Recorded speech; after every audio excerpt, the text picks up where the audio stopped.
Hello, I'm Sam Barnard. I run B-Mix. I do a supporter and B-Mix. And this is... My name is Carmen Cassidy, and we are here interviewing wonderful, brilliant Tom Shakespeare. And I'm Tom Shakespeare, and delighted to meet you both. And I'm here to be the speaker at the annual general meeting of the Tizard Centre, just next door. And I'm here to talk about genetics and learning disability. What is Down syndrome? We would like a non-medical answer, please. Well, I've known people with Down syndrome all my life. Down syndrome is one of the differences that makes up the human population. We're all pretty diverse, and some of our diversity is to do with our genetic differences. In my case, I have restricted growth. I'm short, and that's because of a genetic difference. And you have Down syndrome, and that is because of a genetic difference. And those happen in all populations, and they affect what we can do, but they also affect how people react to us. What have you found out about how people with learning disabilities and families feel about prenatal testing? Well, over the last 20 or 30 years, we've had more and more prenatal or antenatal testing. And as you know, that's where pregnant ladies are offered information about their pregnancy. And many of them accept that information, and some of them use it to avoid having children with Down syndrome or other conditions.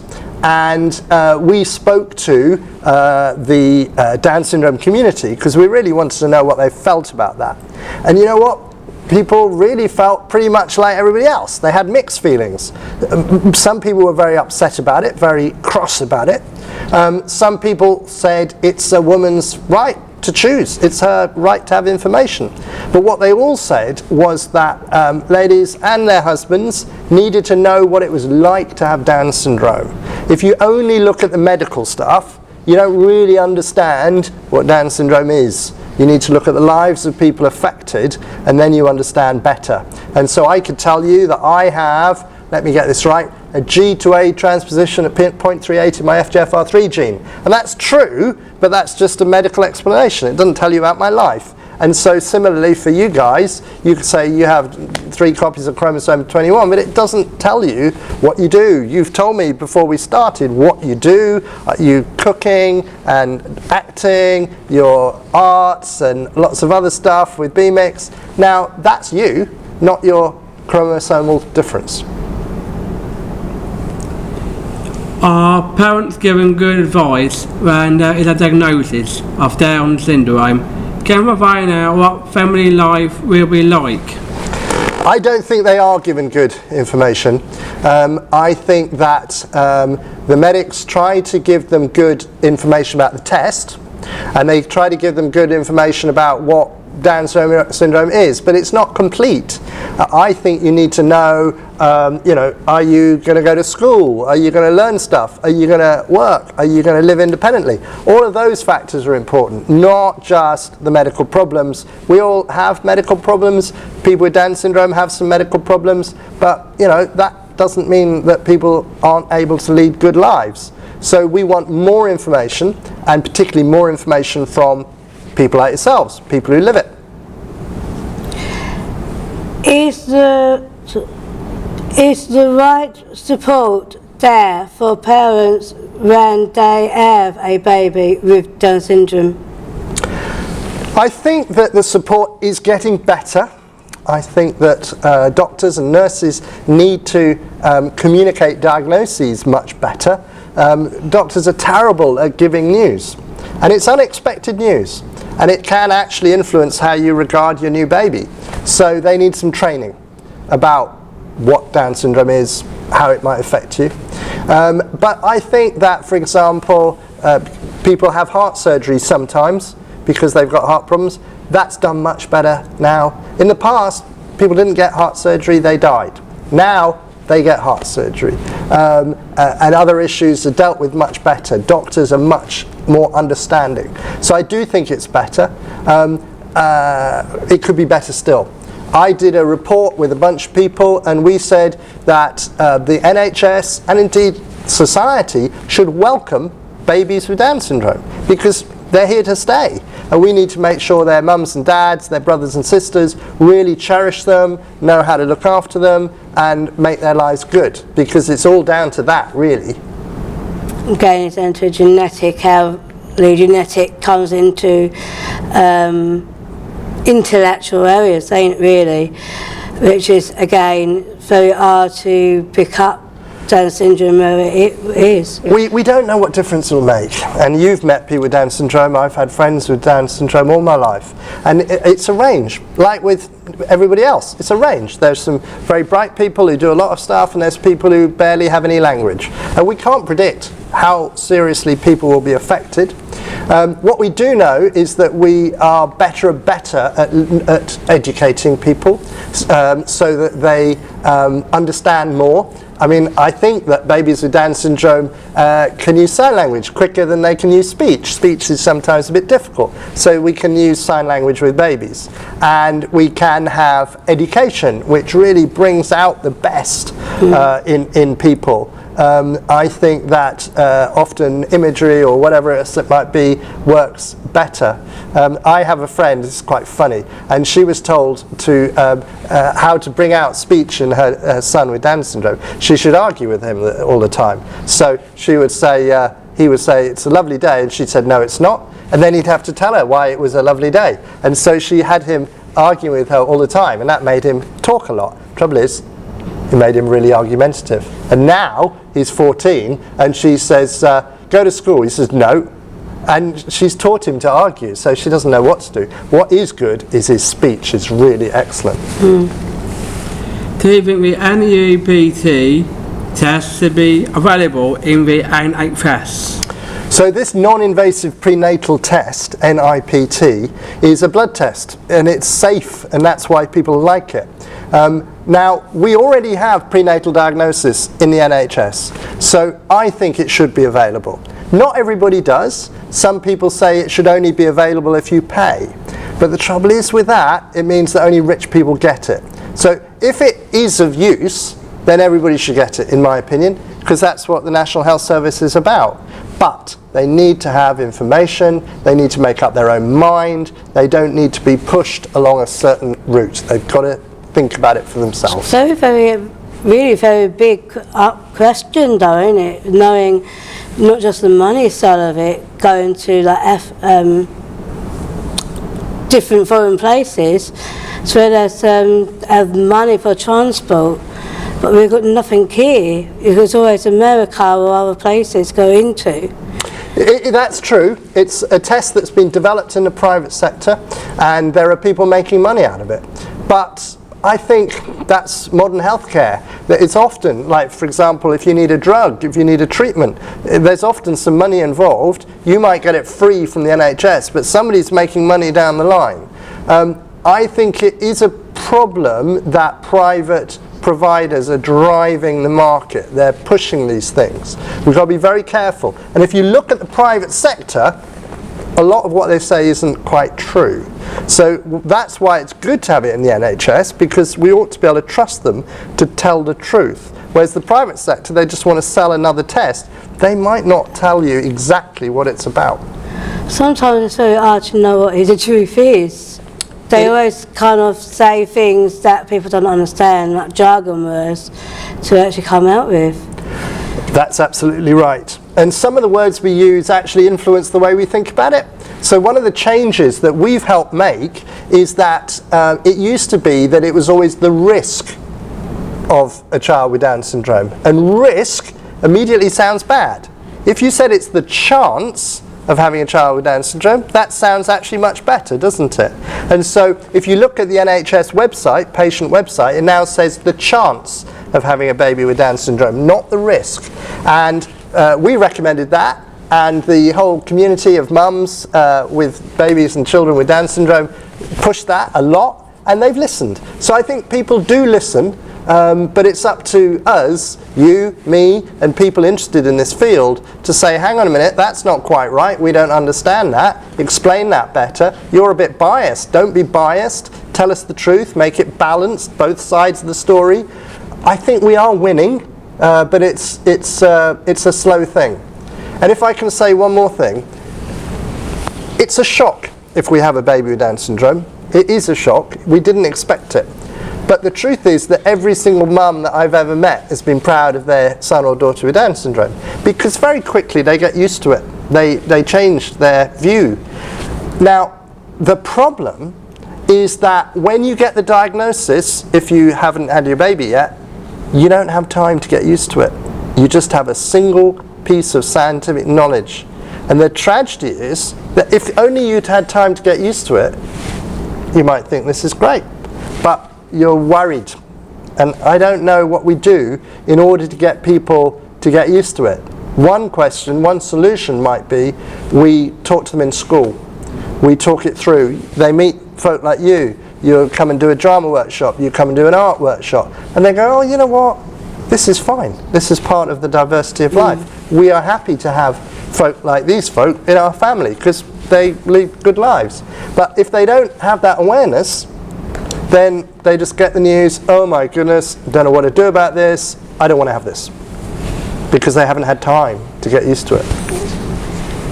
Do you think we would one day live in a world without Down syndrome? I don't think so. I don't think so. I know other people disagree, but I think lots of people will say no to tests. They'll say, look, I'll take what comes. I'm happy with whatever, I don't mind. Other people may have a test but won't have a termination of pregnancy. They won't stop the pregnancy. So I think we'll always have people with Down syndrome. And remember, people are having babies much later these days. And the later you have a baby, the more chance you have of having a baby with Down syndrome. And if you look at the birth rate, the number of people being born, they're pretty much the same as it ever was. There are still lots of people with Down syndrome being born. It's gone down a little bit, but there's still, I don't know, 600 babies a year. So it's not a big difference at the moment. But I think we should monitor it. I think we should keep checking. Are we likely to develop new technology to test for our disabilities or conditions? And are you concerned about this? I think that we will test for more and more. I think at the moment we test for Down syndrome and a few other things like Edwards syndrome and so forth, but soon we'll test for lots of stuff. And I think we have, as parents, really to think, how much difference are we prepared to put up with, or how much are we worried about? Because everything, not everything, but almost everything has a genetic element. So do we really want to say we don't want any genetic difference? We just want, as it were, you know, blue-eyed, blonde-haired people. We want some diversity. Diversity is good. What we want to avoid is suffering. But it's up to you guys to say, you know what, we're not suffering. We lead good lives. Because that's what worries mums and dads. They don't want to have a baby that suffers. I think most of us agree that we should try to use these technologies to improve human health. And I think that folk like you would say, we're healthy, we're happy, we lead good lives, what's wrong with this? And if you are thinking that, you should say so loud and clear, so that prospective, the mums and dads of the future, understand what your lives are like and that they needn't be frightened. A lot of it's driven by fear. Sometimes it's feared by doctors and scientists, what they actually find out. So I think what I'm trying to say is that, especially with young parents who have the first child, they don't know what's going to happen. And when a doctor tells them they've got DS and they don't know what it is, especially saying disability, they wouldn't understand it or would not know what a disability is, and therefore it's not just the frightened anymore. They're kind of in another world of knowing facts what they got as a child than what the doctor is saying. it might not be to this dream, if you know what I mean. Yeah, everybody has a dream. You're absolutely right. They all have a dream about what their baby will be like, and maybe it's scoring a winning goal at Wembley, or maybe it's winning an Oscar, or being on the cover of a magazine. And you know, the fact is that 99.99 of us are never going to be that. So that's ordinary kids. Their kids are a difficulty, and I'm sure kids with Down syndrome are just like every other kid, maybe prettier, but they're just as much trouble. So it's about saying, let's not have the fantasy, let's have the reality. And the reality is that if most people with Down syndrome are happy, that's what we want of our children. Do you think that's going to, not hurt them, do you think that's going to be very hard to understand reality, spelling of the truth as well as? I think it is hard. I think it's, when I first found out that the technologies stop babies like me being born, I was upset by that. It's very hard not to see that as saying that we don't want you. And I know that lots of people with Down syndrome are upset because this technology seems to say we don't want you. And that's horrible, because everybody surely wants me. So I think we have to try and get used to that thought and go, actually, these are frightened men and women, and we need to work with them, and we need to show them, don't be frightened, I'm just me, and you don't need to worry about this. And that way, they might make different decisions. And I think we also have to get over it in our own heads, because nobody's saying that you're not beautiful and clever and creative. Nobody's saying that you can't cook carrot cake. You lead good lives, and you need to say that and not worry about what other people's decisions are. People will always make decisions that we don't understand, but we are valid. We have something to contribute, and we are always welcome. Are Down syndrome babies deaf? I think some Down syndrome babies do have hearing issues, but not all. I've met Down syndrome kids with hearing aids and who use sign language because it's easier, but not all. Down syndrome babies are all different, like everybody else. Because I saw on YouTube some videos for parents of Down syndrome babies doing reggaeton to pop songs. Yes, and the song from The Greatest Showman, weren't they? Yeah. Well, that's not because I think a lot of people use Makaton because it's an easier way to communicate with babies and children. But I don't think most of these children are deaf. It's just an easier way of communicating. I appeared on a daytime show this morning. Philip and Holly and stuff. I saw that. Yeah. No, it's great. Yeah. I know a bit of sign language. I know Makaton is a bit similar to sign language, but it's BSL. Great. It's very. I can do some BSL, but not. Me too. I'm afraid I'm not very good at it. I'm good at finger counting. Yeah, I can't do the finger counting. I can do the letters. Yeah. But I think we all need to learn to communicate with each other, whether we've got Down syndrome, whether we're deaf, whether we've got autism. There's lots of different differences. Yeah, even French people. I got a friend who's got Tourette's and Down syndrome. I met somebody who had achondroplasia, which is my condition, and Down syndrome. So how about that? That's like sort of lightning striking twice in one place. Yeah, I got a friend called Tommy Jessup, you both know. Yeah, I know Tommy. He's got a stutter and Down syndrome. People are different, and whatever the difference is doesn't really matter. They've still got something to contribute. Personal intellectual disability, which is it's how you brought up with that with the parents. We all got different parents, but it's how the parents cope with that particular child who's got that particular disability. Or just difference. I mean, I've got friends who've got a kid who's really good at swimming. Yeah. God, what a nightmare. He has to be taken to a swimming gala every Saturday, has to have a special diet, their whole family life is devastated. Now, somebody would say that actually being a swimming champion is really good. It's really heavy, it's really hard, but, lots of differences are quite difficult to cope with. Sometimes it's very hard to cope with it, don't it? When you get into the world of people intellectual, brought up with it, we have to cope with it in our way. but the community don't know how to cope with it.